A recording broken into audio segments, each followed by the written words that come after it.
Hello, everyone. This is Six Path Weeb. Welcome to my YouTube channel. Today's fanfiction topic is: what if Naruto were a girl? Disclaimer: the content on this channel is intended solely for entertainment and discussion purposes. I do not own any of the anime footage used in my videos. All rights and credits belong to their respective creators and copyright holders. Let's begin. A blonde girl awoke on the day of the final exam at the Ninja Academy in the Hidden Leaf village of the Fire Country. She stood and stretched, wearing a white tank top and boxers. She then walked into the bathroom for a shower. Afterward, she paused at the mirror, scrutinizing her face. Her deep blue eyes brimmed with emotion, her full lips framed by strange whisker-like marks on her cheeks. Despite her efforts to conceal these marks, even resorting to genjutsu, nothing worked. She sighed and returned to her room.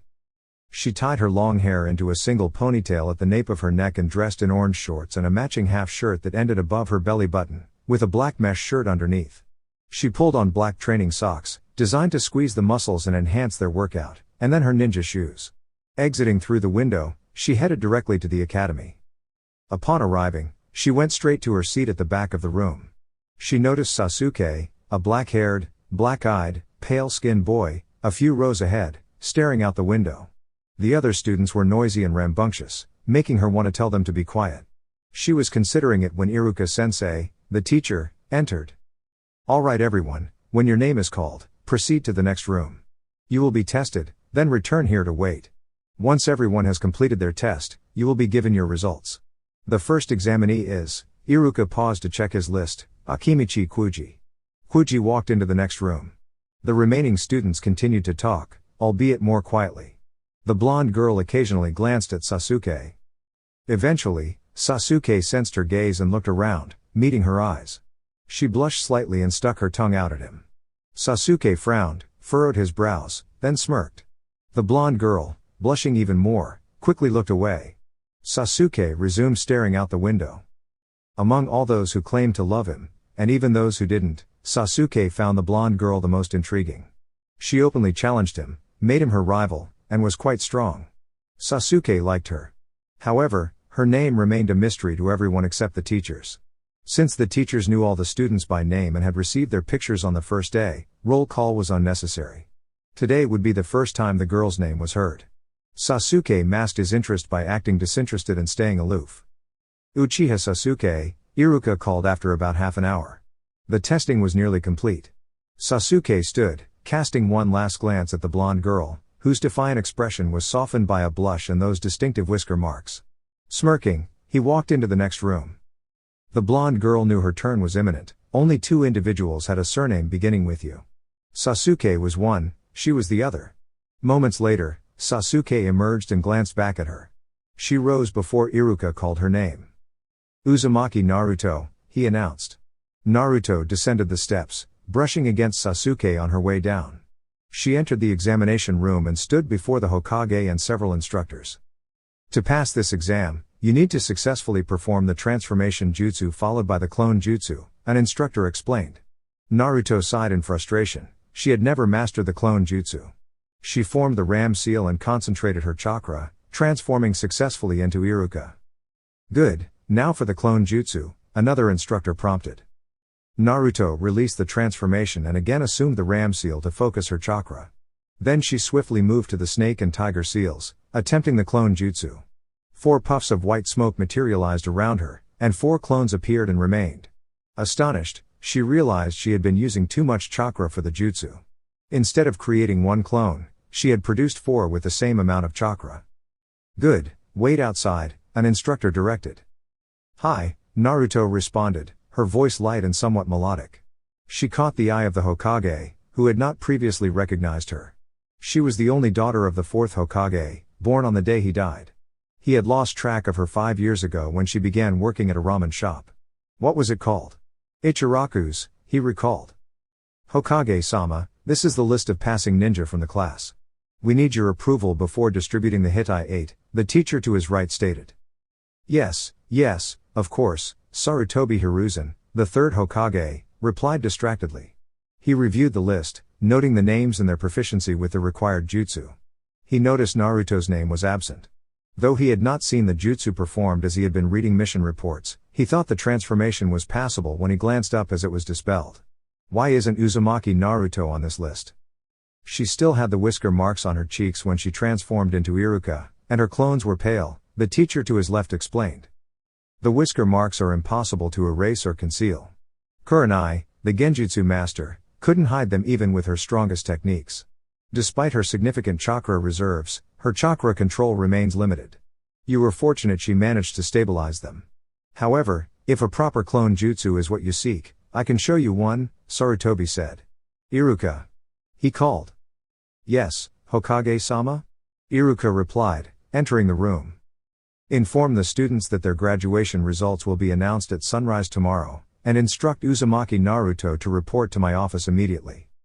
Understood, Hokage-sama, Iruka responded, exiting to deliver the message. Minutes later, Naruto stood in the Hokage's office, gazing out over Konoha. She hadn't noticed the Hokage's presence. He observed her with a slight smile, noting that only the Hokage looked out the window that way, a reminder of their cherished duty to protect the village. I see you've discovered my favorite view of the village, he said, approaching his desk. Sorry, Hokage-sama, Naruto said, moving to face him.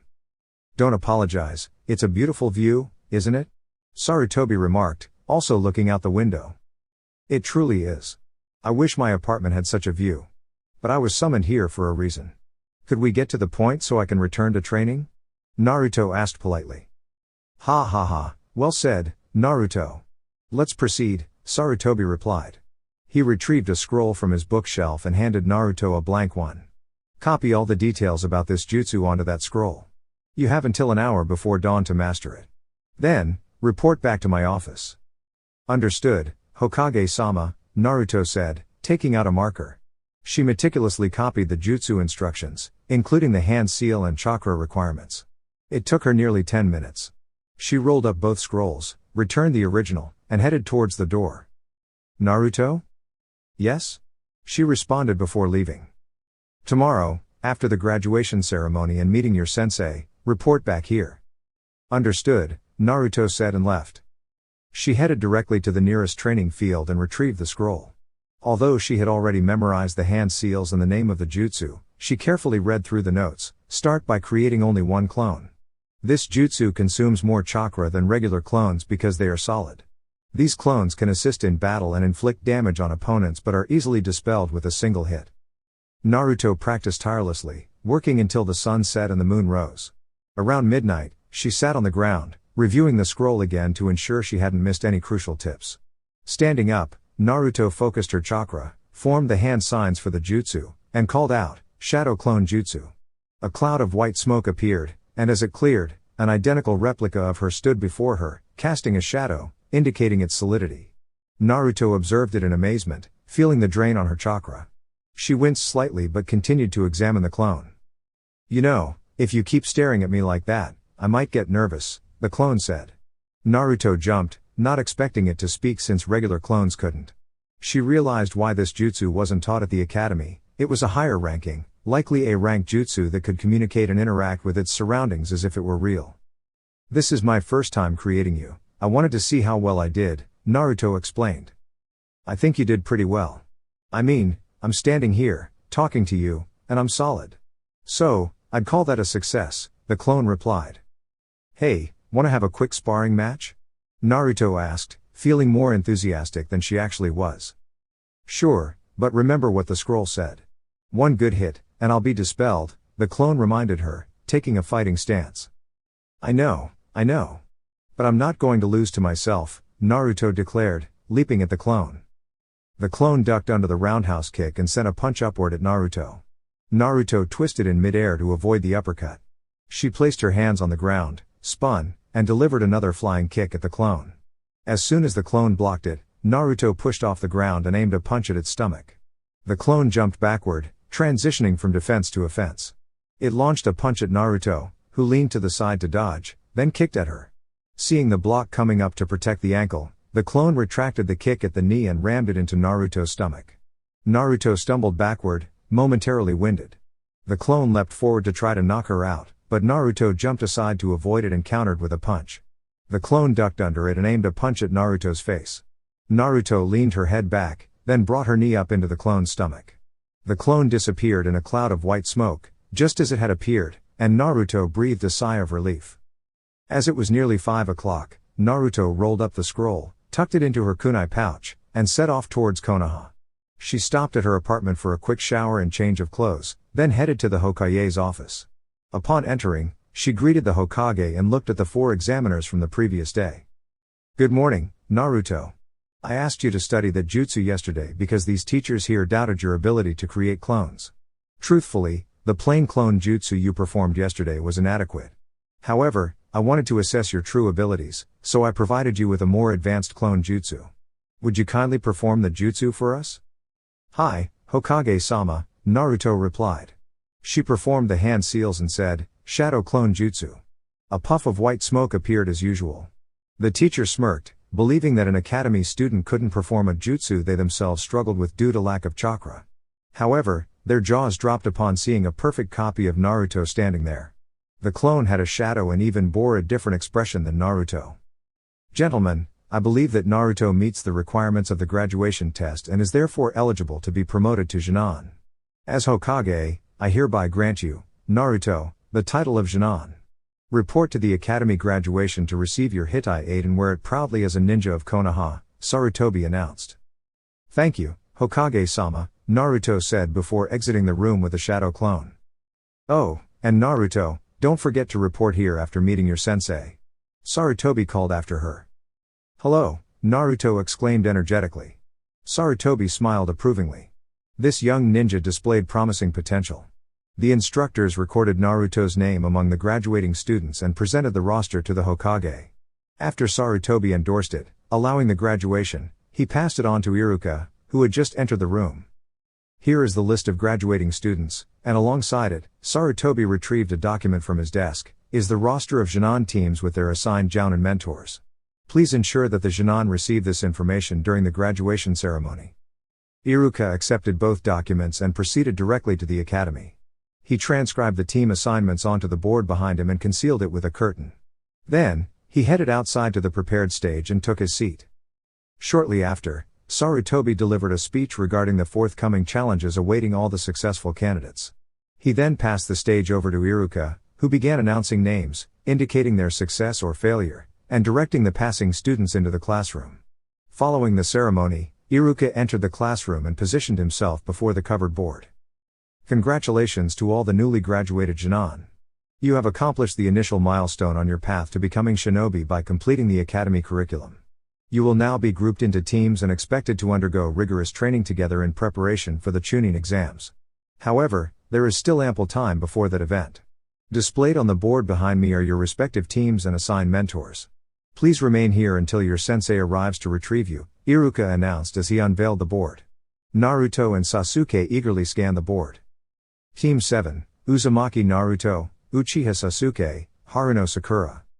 Naruto exchanged a glance with Sasuke, who was soon approached by a pink-haired girl enthusiastically. "Sasuke-kun, we're on the same team. Isn't that exciting? We can work together, go on missions together, train together, and," she began. "You," Sasuke interjected, "are quite annoying." Sakura's expression fell, feeling deeply disappointed. All she desired was Sasuke's approval, yet he consistently rebuffed her. Amidst her distress, Sakura noticed Naruto, the blonde with average grades, laughing. Anger flared within her, and she prepared to retort when she suddenly vanished. "Hey, if you don't hurry, our sensei will leave you behind," Naruto remarked, exiting the room. Startled, Sakura rushed after him, chiding herself for being so preoccupied with Sasuke's rejection that she missed her sensei's arrival and departure along with the other teams. Determined to be more attentive, she caught up with them at the staircase leading to the academy. "It's good you followed us, Sakura. Please take a seat with the others," the silver-haired jounin instructed, waiting for her to settle opposite Naruto. "Excellent. Now, let's begin with introductions. Names, interests, preferences, aspirations, anything you'd like to share," he said, his smile visible through his unique mask. "My name is Uchiha Sasuke. I don't have any hobbies except training. I don't have specific likes, but I dislike almost everything equally. I don't harbor dreams, but I have a clear goal, to rebuild my clan.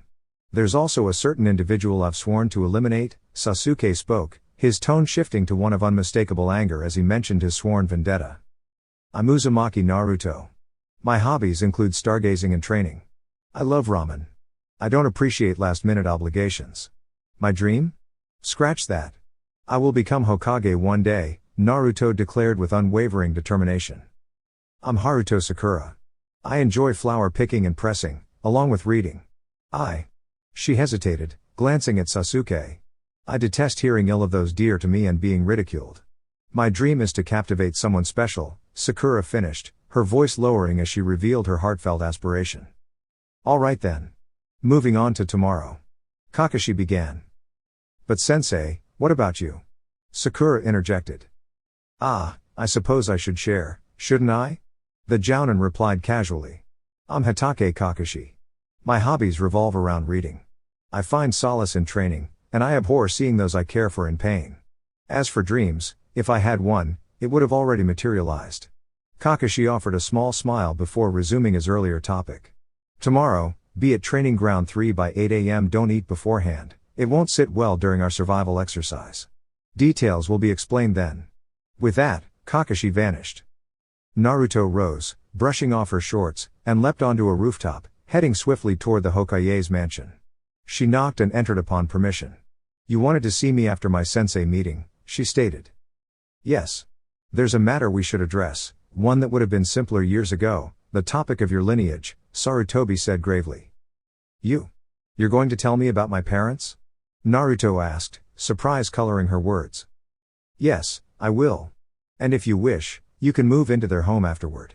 It has remained untouched since their passing on your birthday, Sarutobi confirmed. Naruto's expression begged for confirmation, urging him to reveal the truth. Your mother was Uzumaki Kushina, one of the few remaining from her clan.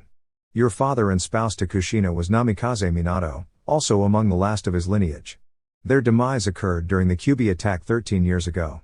However, perhaps it's best to share more details once you've processed this information, Sarutobi suggested, noting the contemplative look on Naruto's face. Her disbelief was palpable, yet she understood the necessity of honesty from the Hokage. Looking up, Naruto asked, he sealed the Kyuubi into his own daughter? What? How did you learn of that? Sarutobi stumbled, realizing she had uncovered a closely guarded secret. Who told you? While training several years ago, I had an encounter with it. I had depleted my chakra during clone jutsu practice, and it offered me power in exchange for unsealing it. Despite my initial hesitation due to lack of trust, it revealed that the Yondaime Hokage, my father, had sealed it within me, Naruto recounted, still grappling with the revelation of her father's identity as the fourth Hokage. Understood. Regarding your living arrangements, as previously mentioned, you have the option to reside in the Namikaze estate, rightfully yours, Sarutobi stated, pleased that the legal measures he had implemented were being respected. I believe I will take up that offer, Naruto replied. Very well. Whenever you are ready, you may transfer your belongings there. Here are the keys, Sarutobi said, handing over the keys to Naruto. As she turned to leave, he added, Naruto, ensure your dedication to training so that you may honor his legacy. Naruto nodded silently and left the room, heading towards the Namikaze residence. Upon arrival, she unlocked the door and stepped into the dimly lit interior. After removing her shoes and exploring the house, she uncovered the furniture, revealing its pristine condition under the protective sheets. As she gazed out into the unkempt backyard, memories and emotions stirred within her. Ascending the stairs, Naruto inspected each room, noting the remnants of a life that could have been hers. In the final room, she found herself surrounded by her parents' belongings and a wealth of knowledge on Fuin Jutsu, a passion of Minato's. Overwhelmed by conflicting emotions, she collapsed onto the bed, succumbing to tears that flowed without explanation. In the solace of sleep, her dreams intertwined with sorrow and the fiery memories of the Kyuubi attack, haunting her even in slumber. Naruto rose to her feet, immersed in her father's vast collection of books and scrolls ever since she settled in a week ago. The rigorous bell test orchestrated by Kakashi earlier in the week proved challenging, yet they persevered. Reflecting on the events around lunchtime, Naruto vividly recalled the scene. She found herself bound against a log, with Sasuke beside her and Sakura on the other side.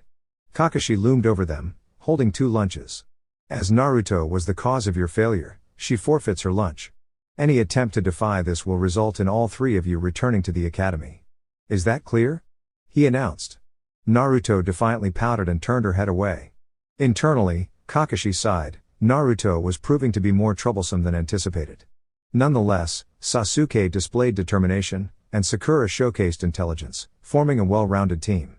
Kakashi handed one lunch to Sakura and the other to Sasuke, then vanished in a puff of smoke. After a brief moment and cautious glances exchanged, Sasuke passed his lunch to Naruto. "I don't need your pity, Sasuke," she protested. "It's not about pity, Naruto. This exercise emphasizes teamwork, as Kakashi mentioned earlier. To obtain those bells, I need you operating at full capacity, not hindered by a mere empty stomach," Sasuke reasoned, displaying wisdom. Naruto pondered this and realized Sasuke's point. "You'll have to feed me then, I'm a bit tied up at the moment," she remarked. Sasuke blushed slightly, finding her tied-up state unexpectedly endearing. "I never realized she could be so cute," Sasuke thought to himself as he began feeding Naruto. After a few bites, Kakashi reappeared on the field, exuding intense killing intent designed to unsettle the Genin. Naruto remained unfazed, while Sasuke gripped a kunai, and Sakura looked ready to flee. Kakashi intensified the killing intent, testing Naruto's resilience. However, after a moment's evaluation, Kakashi decided against further intimidation and leaned in towards them. "Team, you passed," Kakashi exclaimed, switching from a stern tone to a peaceful one devoid of any killing intent. Naruto was stunned, Sasuke bewildered, and Sakura elated. "But sensei, you stated that feeding me would result in our return to the academy. Didn't we break the rules?" Naruto inquired. "Yes, there is a significant principle that a close associate of mine shared with me just before his passing. Those who violate regulations are disreputable, but those who forsake companionship are even more reprehensible. This principle holds great value, and I wish to impart it to you. While other teams failed due to blindly following orders, you, however, took the necessary steps to prevent further losses and increase the likelihood of success in subsequent attempts," Kakashi elucidated. He allowed a moment for reflection before continuing. "Now, complete your lunch. We will recommence the exercise in 1 hour." Naruto reminisced with a smile. That phrase held deep personal significance for her. Those who break the rules are disreputable, but those who abandon friends are worse than disreputable. Naruto internalized this principle as she already abided by it. Growing up without friends or parents, she endured solitude from birth. Only during her academy years did she comprehend the reason, the general animosity towards the Kyuubi, which extended to her as its host. Shaking off such memories, Naruto ascended to the bedroom with a spacious bed. This room served her most, with books neatly arranged on shelves and clothes consolidated in a single closet to accommodate hers. After discarding her attire into the hamper across the room, she indulged in a hot shower. Post-rinse, she lingered beneath the cascading water, allowing it to course over her toned physique. At times, she harnessed these showers to focus her chakra, attempting to manipulate the water's flow, albeit with limited success as her chakra tended to blend with the water. Emerging from the shower, Naruto dried herself, wrapped a towel around her hair, and entered the bedroom unclothed. She reclined on the bed, relishing the cool air from the air conditioning against her skin. Subtle sensations stirred as the breeze traversed her exposed areas, prompting her to nestle under the covers. Drifting into slumber, she dreamt of past missions with Team 7, including scenarios involving mixed-gender hot springs. A sudden noise from the living room jolted Naruto awake. Donning a pair of boxers and a loose t-shirt, she cautiously descended the stairs with a kunai in hand. In the dimly lit living room, she spotted Sasuke, prompting her to regard him with suspicion. "May I ask why you're here?" she inquired, crossing her arms. "Well, I wanted to explore the Yellow Flash's residence and see if there were any scrolls for training." "And you?" Sasuke clarified, stepping into the faint moonlight. "This is my home, I reside here. Please keep that in mind before attempting to enter without permission," Naruto responded. Sasuke remained silent, merely gazing at Naruto. Despite trying to maintain his usual composed expression, he found Naruto quite endearing in those loose green boxers and oversized t-shirt. Sasuke felt an unfamiliar impulse, spurred by Naruto's presence. His intense gaze made Naruto blush. "If you continue to gaze at me like that, I'm not sure what might happen," Naruto softly remarked. Sasuke was startled, realizing he had been lost in thought and unaware of his surroundings. Sasuke expressed his intention to depart. Naruto noted calmly as she watched him leave. Her demeanor showed a hint of melancholy at his departure. Once Sasuke was out of sight, Naruto let out a soft sigh and returned upstairs. Sitting on the edge of the bed, she leaned forward with her elbows on her knees, feeling a slight warmth. To alleviate it, Naruto removed her shirt, allowing herself to cool down. She then reclined until only her knees hung over the bed's edge. Glancing at the clock, which indicated 2:30 in the morning, Naruto sighed once more and ran a hand through her hair. Rising from the bed, she stretched her arms overhead, then proceeded to the bathroom to complete her morning hygiene routine. Afterward, she retrieved the scroll she had been reading and swiftly left the premises. She arrived at a training field located a few blocks from her residence. Taking out the scroll, she delved into the intricacies of a simple sealing jutsu that followed a series of chakra control exercises. Retrieving one of her always present blank scrolls, she meticulously inscribed the seal formula onto it. Activating the seal with the tiger seal hand gesture, she concentrated her chakra, yet nothing transpired. Perusing the scroll once more, she realized the necessity of having an item to seal. Considering her options, Naruto pondered what items she had at her disposal. After careful consideration, she settled on a few kunai. Placing the kunai onto the formula, she channeled her chakra through the tiger seal once more. In an instant, the kunai vanished, leaving behind only the seal formula. The scroll elucidated that by touching the seal and focusing chakra while picturing the desired item, one could summon it back. Placing her hand on the seal formula, she infused it with chakra. Visualizing the kunai, she summoned it back, materializing just off the paper for her to grasp. Retrieving the kunai successfully on her initial attempt, Naruto felt a sense of accomplishment. Experimenting further, she tried another seal from the scroll, this time for a piece of clothing. Removing her half jacket and situating it beside the scroll, she committed the hand seals to memory before positioning herself in front of her garment. Executing the hand seals, she firmly pressed the seal onto the inner lining of her jacket. Intricate black lines etched themselves onto the fabric before gradually fading away. Donning her jacket once more, Naruto infused a small amount of chakra into it, noting with satisfaction as it became noticeably heavier. The Fuinjutsu applied was a gravity seal designed to increase an item's weight with additional chakra. Engaging in light taijutsu exercises, she familiarized herself with the augmented weight. After an hour of rigorous practice, her breaths became labored, and sweat adorned her brow. Pausing to catch her breath, she grinned at the newfound ease in her movements. Gradually increasing the chakra in her jacket to approximately 100 pounds, she tested her mobility. Walking remained manageable, but running proved impractical at that weight. Packing her scrolls, she commenced her journey back home. As she approached the midpoint of her journey, she paused and leaned against the post to catch her breath. The weight of the jacket was quickly wearing her down. It dawned on her, a realization only comprehensible to a seasoned chunin. By infusing chakra into her legs, she could enhance her mobility. Implementing this, she infused chakra into her legs and resumed walking. Her pace increased, albeit accompanied by a sense of fatigue from chakra expenditure. A grin adorned her face, acknowledging that this regimen would not only bolster her physical strength but also augment her chakra reserves. Her sole focus now lay on refining her chakra control. Upon turning into her street, she spotted Kakashi standing in front of the house, his gaze fixed upon it. "Kakashi-sensei, what brings you here?" she inquired. "Naruto, hello. I was simply reminiscing about the house and our late Yondaime. He was my mentor," Kakashi replied, a smile gracing his lips as he looked at Naruto. "Really?" she responded, intrigued. "Yes, he trained us during the Second Great Ninja War. Considering his capabilities, I find it hard to believe that the Kyuubi could have bested him," Kakashi remarked. "The Kyuubi didn't kill him. It was a technique he used. I believe it was called the Reaper Death Seal," Naruto recalled, snapping her fingers as she recalled the name. "What?" Kakashi exclaimed, visibly surprised.